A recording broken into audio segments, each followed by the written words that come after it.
is this. This is really expensive, so I use this sparingly. I wish I could justify buying it full time.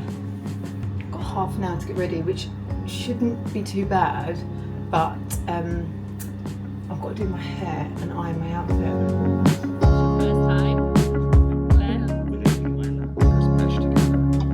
Good morning. It's my last day at work today. I have been doing a contract at Trinny London as head of social and community for the last 10 months. I was only meant to be there 3, and I've stayed a lot longer, and today is my final day. I have spoken before on this channel about how my goal is to start reducing the marketing work that I'm doing. So I made a decision a few months ago that I just have to really be brutal with myself and look at how I can reduce some of my work. I spoke to CMO, I was like, I'm going to end the contract, and today's my last day, so I thought I'd take you along with me. It's going to be a day of goodbyes. England are playing football tonight, so we're going to go to the pub with the immediate team that I've been managing and have a few drinks, and then there's a few of us in the senior leadership team going for dinner after. So a very, very sociable day. I feel really sad about leaving the team behind because I have really enjoyed being people's line managers for the last 10 months. Since I've gone self-employed, that I just haven't had that. I love nurturing people. I love championing them. I love motivating them. And hopefully that's what I've been able to do over the last 10 months. So come with me and let's see how we go on today. This is my outfit. It's a very old ASOS dress, and then I picked up these shoes which I noticed yesterday in the sale. Oh my Jesus Christ, they are so comfy. This bit is padded and then the base is padded. Let's get going. It looks absolutely gorgeous outside. I'm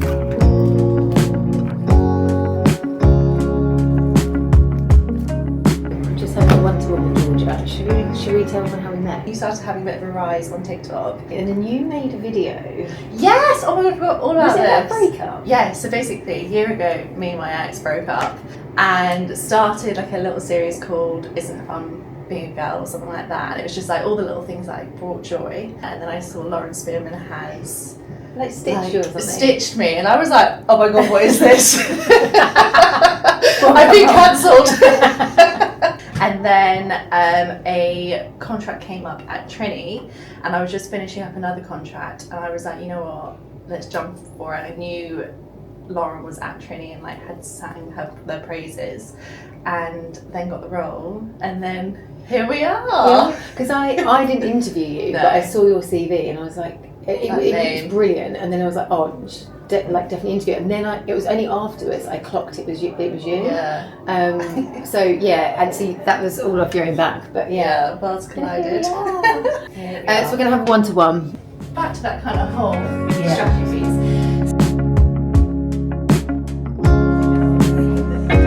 Just with Jemima, we're just making a coffee. It's 11:30 and I've had no water yesterday.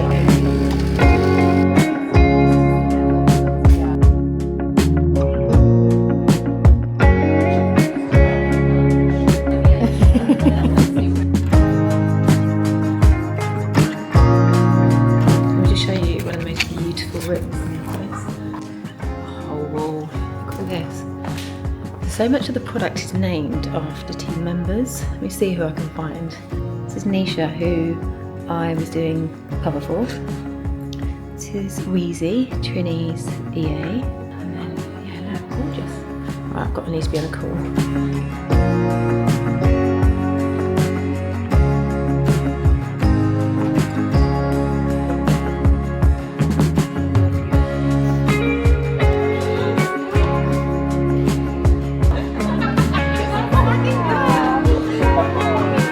Tell me you work in social without telling me you work in social.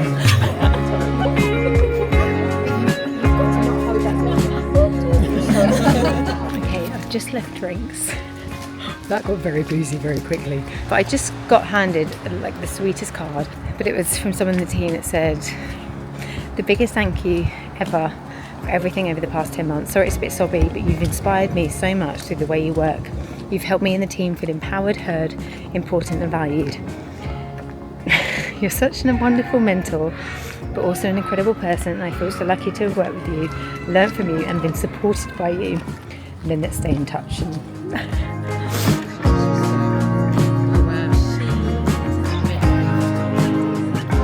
Last week I finished up a 10-month contract at Trinny London. It's my first ever interim role. Normally I go in with clients and I deliver a project, a piece of work, workshop, whatever that may be. But this time I was embedded into the business. I managed a team, I had direct reports. I think it's testament to the people there that I went in for 3 months and I stayed there 10. I have been reflecting on my experience working there, and not necessarily working in the marketing team, leading the team, more about the opportunity cost of things and choosing between a great opportunity and the right opportunity. So yeah, I guess this video is about the 4 things that my first interim role taught me. Lesson 1 is that I forgot how much I love being part of a team. With working for yourself, there comes a lot of freedom, a lot of autonomy. But I think I realised how much I love that connection. I loved going into the office. I love the conversations between meetings. I love that kind of office chat in the kitchen where you're making a coffee. I love the shared jokes. I love the voice notes between people when you're just catching up on things. I felt so welcomed into the team. I think I definitely felt a little bit more pressure to move things forward quickly versus if I knew that I was going to be in that role permanently. I think you have a little bit more breathing space if you're going to be there long term.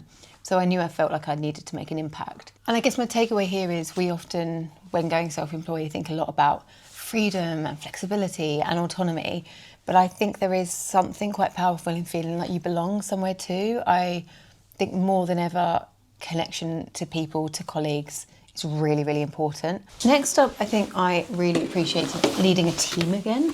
I fucking love being a people manager. When I worked at Maid, I had a annual review or something with a boss, and I was saying about how one of my biggest worries was, am I professional enough? Honestly, I cannot believe those words come out of my mouth. The boss that I had gave me some great advice and said, Lauren, one of my observations since joining here is you are the only head of department where people from other teams come to you for advice or support. And he said, you are incredibly approachable, and don't let that, and basically embrace that. And ever since then, I'm like, oh no, it's a good thing that I am how I am. And I actually got this message from someone in the team at Trinny. It says, I just want to say the biggest thank you for everything you've done for me over the last 9 months, both professionally and personally. You've been such a people person from day one, always approachable, supportive, and completely non-judgmental.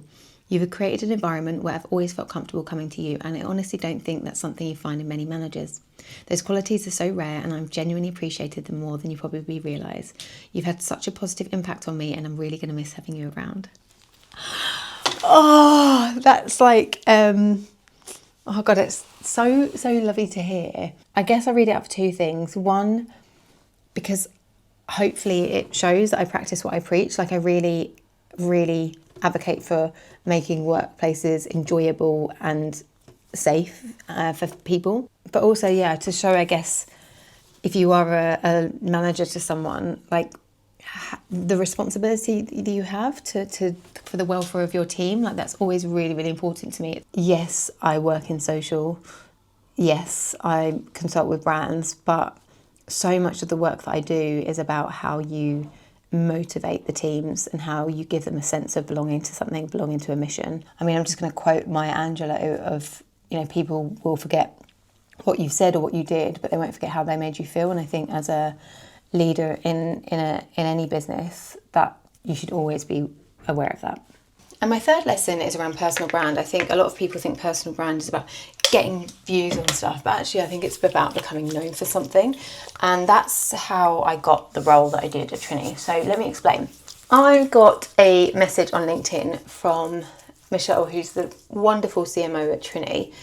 And she messaged me saying, hey, I followed your content for a while. I'm not 100% sure if this would even be something you'd entertain, but while we hire the permanent role, would you be interested in joining us in the short term? I was like, this sounds great. This sounds really interesting. I'm going to be totally honest. There's absolutely not a hope in hell that I can give you 5 days a week of my time. A little bit of Trinny product. Got an amazing little goodie bag from the girls in the office when I left. And then she came back probably about a week later. I was like, yeah, really want to work with you. What's the, what can you do? And I was like, yeah, I can absolutely do 2.5. We'd negotiated day rate and all that jazz. Agreed I'd join for 3 months. And yeah, I joined the business last September. So that 3 months just kept getting renewed. I knew that I wanted to move into the career space. What was interesting was I wasn't being approached and going, well, can you share a CV or share references? It was I like what you stand for. I can see your experience. you know, there's a lot of conversation going online at the moment about like art is the kind of quest for building personal brand, like making people's actual experience being overlooked. But my observation is I've got a bit of experience. I've got experience and I'm known for something. This, by the way, the elevator is fucking sensational. 90% of people will have made the decision that they're going to purchase from you before they've come to your website. And I think that's happened through me building out a platform online for myself. People come to me and it's never like I'm pitching. It's like they come to me and they want to work with me. I think also there's a tendency for people when they see that I'm quite opinionated online to go, or no one's going to want to work with you. And actually what I found is that's exactly why people want to work with me. If you are bringing in someone to maybe solve a challenge or a problem, whatever that could be, you need someone that's going to be honest and open and drive things forward. So it's made me attract clients that are right for me. And I think my biggest lesson here is like with personal brand stuff, it's not about everyone liking you, it's about people that are right for you recognising you. I just want to show you these PJs I got from two at Sainsbury's last week. I think they were 15 quid and they are so comfy. My fourth and final lesson, sometimes you just have to leave something good. I was having a coaching session probably about 3 months ago. She said, what do you know now that you're going to admit to yourself in 6 months' time? And two things immediately sprang to mind. One of those was, I should probably leave the Trinny contract. I keep saying, I'm building this new business, I want to get into the career space, but I keep being fearful to like change the ratio of how I work, because what if I don't earn as much? Or what if actually that fails and there's a lot of what ifs, and I just don't have the balls half the time. But I think with every yes or every time I was renewing the contract, I knew I was saying no to something else. And so whilst the contract gave me stability and structure and this sense of belonging that I mentioned earlier, it didn't give me the time I needed to focus on the things and the direction that I know that I'm going in. When you're making decisions with your career, it's not necessarily about making a decision of like, is this good or is this bad? It's about going, is this aligned with the direction I want to go in? And I think that's what I'm building the business I am, Careering. It's a platform to help people who feel like their careers are a little bit adrift or maybe it's not quite right.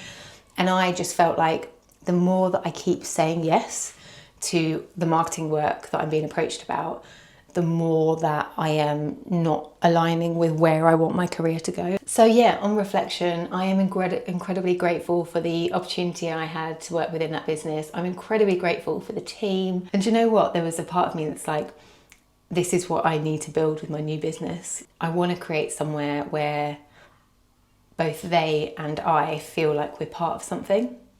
So yeah, I'm going to take that with me. Sometimes there are things in our careers that just require courage. Sometimes we know what the right thing to do is and we just have to have the courage to do it. Sometimes nothing can be wrong, but it can be not aligned with where you want to get to. And I think so much of our career requires courage to go, I can enjoy it, but I know that this isn't the direction I want to go in. So I'm just going to veer back on course to something that aligns with me. And I want to bet on myself that I can go hopefully within the next year or so full-time into the career space. If I can encourage you to be one thing in your career, is to be fearless, it's to be courageous and constantly keep checking in with yourself, because it's really, really important that you design a career that is absolutely successful on your own terms. That's it for this week. Until next time, keep careering.